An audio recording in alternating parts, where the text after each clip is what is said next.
everyone. Today we are going to present our building economic assignment. Our group member consists of me, Check Haiyan, Jenny Wong, Yap Zixing, Yap Hui Ang, Julian, and Jiao Jun Tang. Yeah.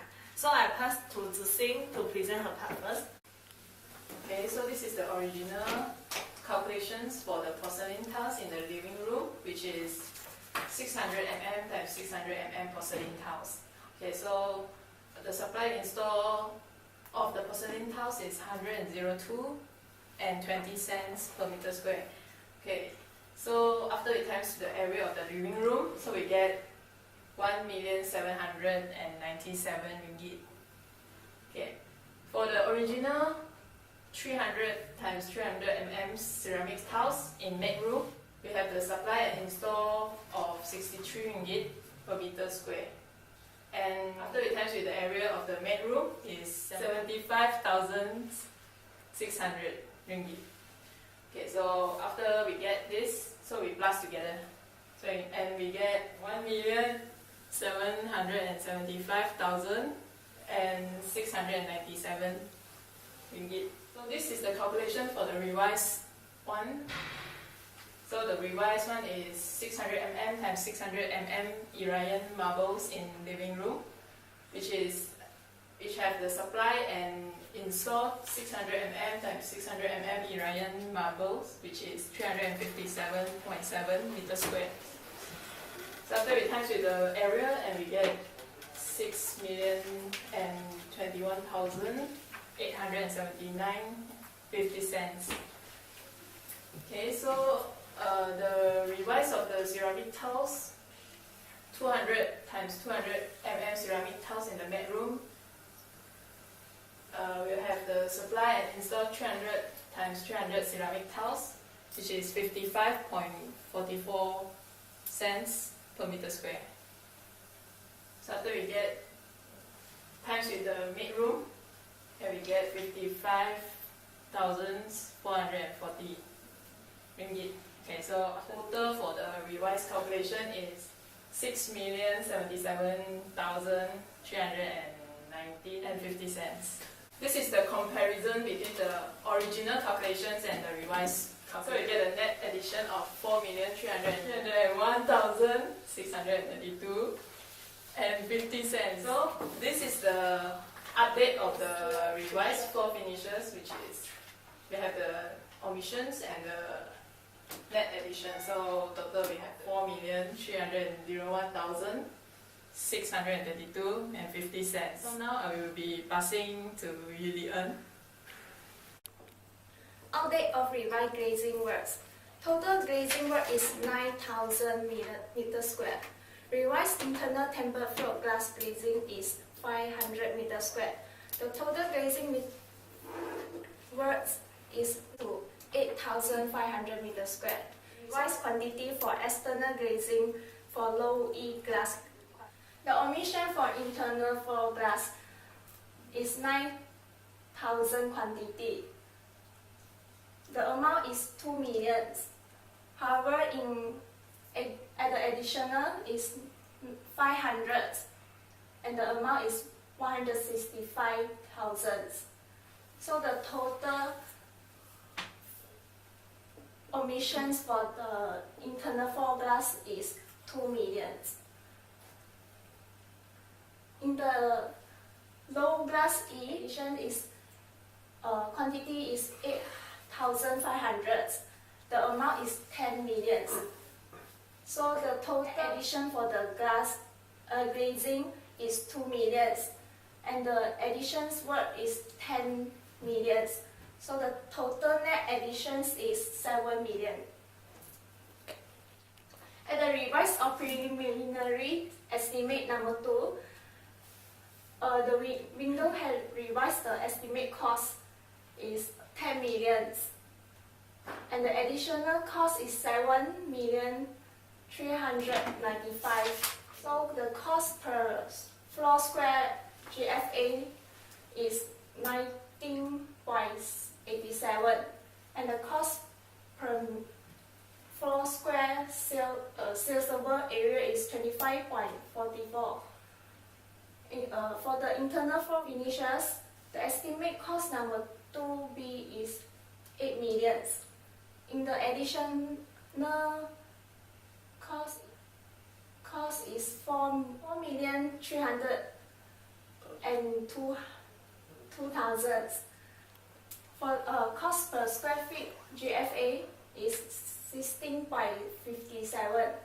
Cost per square feet saleable area is 21.22. On item outdates, refers to number 9 is update of internal floor finishes for living and dining area. In the specification, 600 times 600 meters polyethylene tiles replaced with 600 times 600 Iranian marbles.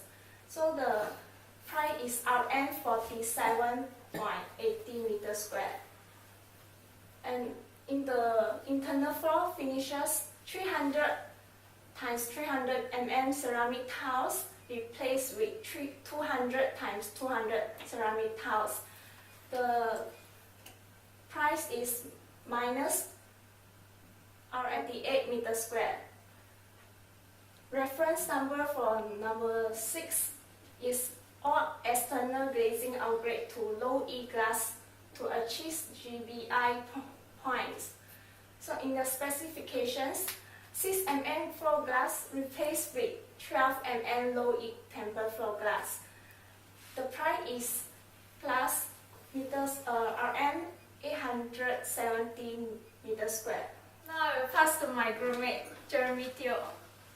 The potential items that can be reduced without major impact to the design and maintaining specification is the provision of preliminaries given as 15% at the cost plan number 1, which is 15% of the building cost.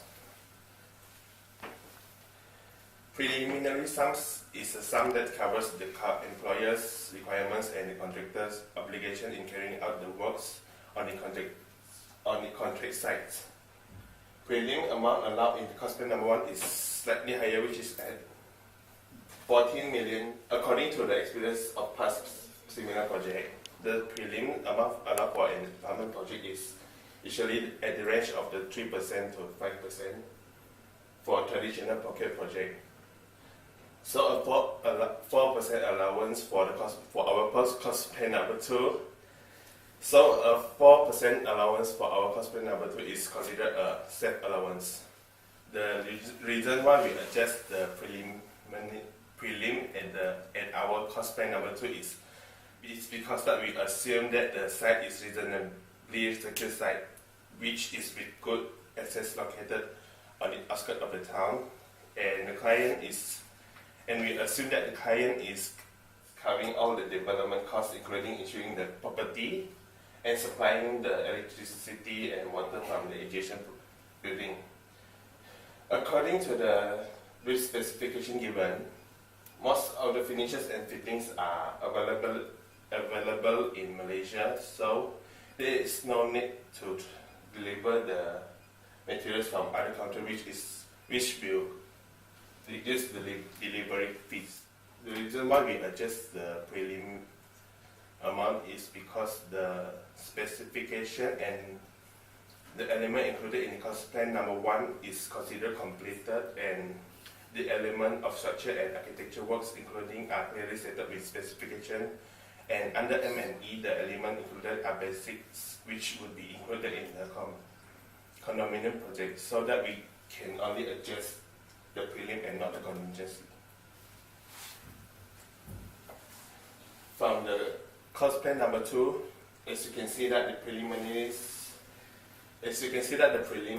amount for the cost plan number 1 which is at 14 million ringgit, and for our cost plan number 2 we adjusted at an amount at 4 million ringgit, which is 10 million in omission compared to the cost plan number 1. I'll pass to Jenny. Tender submitted by the ACER is the lowest tender, which is at 114 million, comparing to our cost plan number 2, which is at 112 21 million. The tender submitted by Acer is approximately 6% lower than our estimate. In terms of the distribution of costs for car park block, external works and preliminaries are slightly lower than our estimation. In terms of the distribution of costs for the car park block, external works and preliminaries are slightly low than our estimation, whereas for the apartment are slightly higher than our estimated cost. Now for the comparing of the price. Now for the comparing of prices, for the car park block, external works and preliminaries are quite low, especially for the preliminaries, which is approximately 29% lower than our estimation. Now I'm going to pass to Cha Kai-Yuan. Based on the breakdown of cost of apartments submitted by Acer, the distribution of cost of elements are mostly acceptable except for a few elements. Costs allocated for frame, sanitary fittings and electrical services are slightly on the high side, whereas the distribution costs for internal floor and wall finishes are too low. This might contribute to a possibility of low-grade finishes, whereas the price for sanitary fittings and accessories is too high. It is 57.9% higher than our estimated cost. However, the pricing for builders works in connection with M&E services and profit and attendance on M&E services are slightly on the high side.